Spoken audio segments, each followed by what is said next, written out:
কেমন আছেন আপনারা? নিশ্চয় ভালো বা ভালো মানে দেশের যে অবস্থা, যে কোনো কারণেই সবার মন খারাপ ছিল। এখন অবশ্যই কিছুটা হলেও আমরা একটা স্বৈরার শাসন থেকে মুক্ত পাইছি, এটা তো অবশ্যই। আমি তো কানাডায় থাকি, টরন্টোতে। আমার বাগান নিয়ে একটু কথা বলবো আর দেশের মাটি নিয়ে কথা বলবো। ভাবি, উপর থেকে গাছটা দেখাচ্ছি। আমি আর ভাবি, আমরা দুইজন।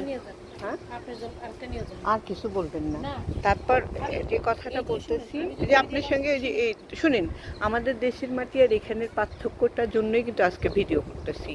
এই উপর থেকে দেখেন যে লাউ গাছটা আমরা ছোটোবেলায় দেখা, মানে আমি ভিডিও করছিলাম কিন্তু অবশ্যই দিছি। নিচে করলা গাছ, বেগুন গাছ। আমি নিচে যাব, আমি আর ভাবি, পুতুল ভাবি। আমি আর পুতুল ভাবি যাচ্ছি একটু ভিডিও করার জন্য। আর আপনাদের সঙ্গে কথাটা কেন শেয়ার করতেছি, দেশে তো আমাদের সবসময় মানে এতটুক দেশ, কিন্তু আমরা 16 কোটি কি 18 কোটি লোক, তবে কেন এত ফসল? আমাদের আসলে মাটিটা সোনার মাটি, এটা বলার জন্য। কিন্তু আমরা মানুষরা দেশে, মানে যারা কিছু লোক নিজেদের দেশটাকে খুবই ইয়ের মধ্যে ফেলে দেয় বা কিছু। তা আমি উপর থেকে লাউ গাছটা দেখাচ্ছি, একটা লাউ ধরেনি। তাহলে এই দেশের মাটি বোঝেন, মিরাকেল গ্রো দিতে হয়, অনেক কঠিন। আবার এখন 3 মাস পর মধ্যেই বাতাস ঠান্ডা শুরু হয়ে গেছে। আর কয়েকদিন পরে হঠাৎ করে দেখবেন যদি স্নো পড়ে, পুরা শেষ। এটা বলার জন্য যে দেশের মাটি এত ভালো যে আমরা এই মাটিটাকে সোনার মাটি বলি। একটু নিচে যাই, ভাবি আর আমি। ভাবির উপর থেকে 3 তলা থেকে আমি ছবিটা তুললাম। এটা হলো সেই বাগান। এই যে মানে কয়েকদিন গেল, এখন পুরা কিন্তু আমাদের ওয়েদারে বাতাস। এটার জন্য বলতে ভাবিকে নিয়ে আসছি যে আমাদের দেশে যে গন্ডগোল হচ্ছে বা কিছু হচ্ছে, বা আমাদের দেশের মাটি নিয়ে কথা বলার জন্য। তাই আমার একটা লাউ হয়নি, কিছু হয়নি, মনটা ওই জন্য বলতেছি যে কত পানি। দেখেন পানি দেওয়ার ব্যবস্থা, এই যে এখানে কত পানি, সবসময় পানি দিচ্ছি, মিরাকেল দিচ্ছি, তেমন কিছু হয়নি। আপনি দেখতে পারবেন এই যে এই যে মানে ইয়ে গাছ, বেগুন গাছ দেখেন। আমি আমি কথাটা বলার জন্যই ভাবিকে নিয়েও নামলাম যে ম্যাক্সিমাম সময় দেখা যায় অন্য দেশ থেকে সবজি নিয়ে আসে ইয়েতে। আমরা লাকি, আমাদের আসলে মাটি সোনার মতো খাঁটি, এটা বলার জন্য আজকে আমি কালকে আমার এক বোনের বাসায় গেলাম, বাঙালি।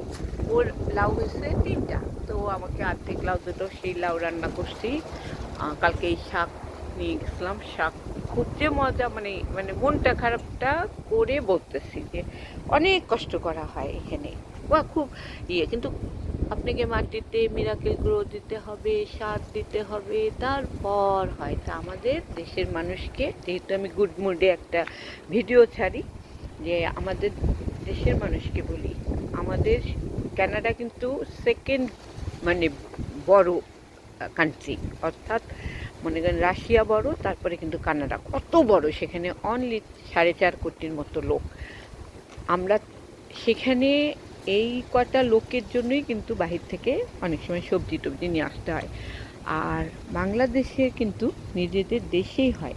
তা আমরা কয়েকদিন আগে যে কোনো হোক, স্বৈরা শাসন মুক্ত হইল দেশ, আমরা হতাশ হব না।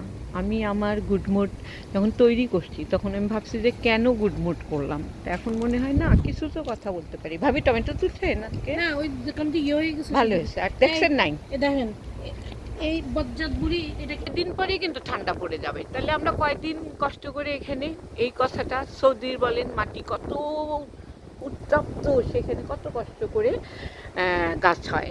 বাংলার মানুষকে উৎসাহ দিচ্ছি, হতাশ হবেন না, হতাশ একদমই হবেন না। আমাদের মাটি, আমরা যেন গাছ লাগাই।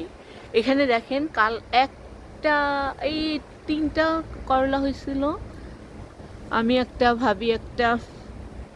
আর এখানে করলাটা সকালে দেখে গেলাম, মানে খুঁজে খুঁজে বের করতে হয়। এই যে এই মানে যত কষ্ট করলেও আপনি সেই রকম না, এটা মানে প্রমাণ। এখানে আমরা এনজয় করি, একটু গাছ টাছ লাগাই, কিন্তু অনেক সাথ দিতে হয়। এই কথা বলি, বাংলাকে ভালোবাসুন। আমরা বাংলাকে যেভাবেই, অনেক নেগেটিভ কথা আসতেছে বা কিছু, কিন্তু আমাদেরকে ভালো হতে হবে। আমাদের দেশের মাটি অনেক সুন্দর। এটা মানে প্রুভ করার জন্য আমি আজকে নিচে নেমে এই করতেছি ভিডিও। দেখেন, খুব টমেটো না, খুব ইয়ে না। তাই নিজে ভালো থাকবেন। আমি যে দেখি, আমি যে রান্না করছি যেটা এখানকার, এই যে একটু টমেটো তারপর লাউ ওটা দেখাবো। অনেক ভালো থাকেন। বারবারই বলি, দেশকে ভালোবাসি যেন আমরা। আমরা তো দেশ ছেড়ে আর একটা দেশে আসছি, কিন্তু আমাদের পুরা যেটা বলে আমাদের দেশ, নিজের দেশ, আমরা যেন ভালো তাকে বাসি। তারপরেও বলি, যদি আপনি কোনো কিছু চেষ্টা করেন, কিছু তো হয়। তা আমরা কানাডায় যারা মানে বাগান ভালোবাসি বা যারা করে, শুধু এটা বোঝানোর জন্য যে দেশের মাটি অনেক, মানে সারা বছরে আপনি কিছু না কিছু করতে পারেন। তা যাই হোক, লাউ শাক তুলছিলাম। এটা লাউ শাক, ওইটা লাউ, টমেটো, মুসুরের ডাল, এটা করলা ভাজি, আর লাইয়ের চোচা দিয়ে ধনেপাতা, নাগামরিচ দিয়ে ভর্তা করছি। খুবই ভালো থাকবেন, সুস্থ থাকবেন, নিজে ভালো থাকবেন, অন্যকে ভালো রাখবেন।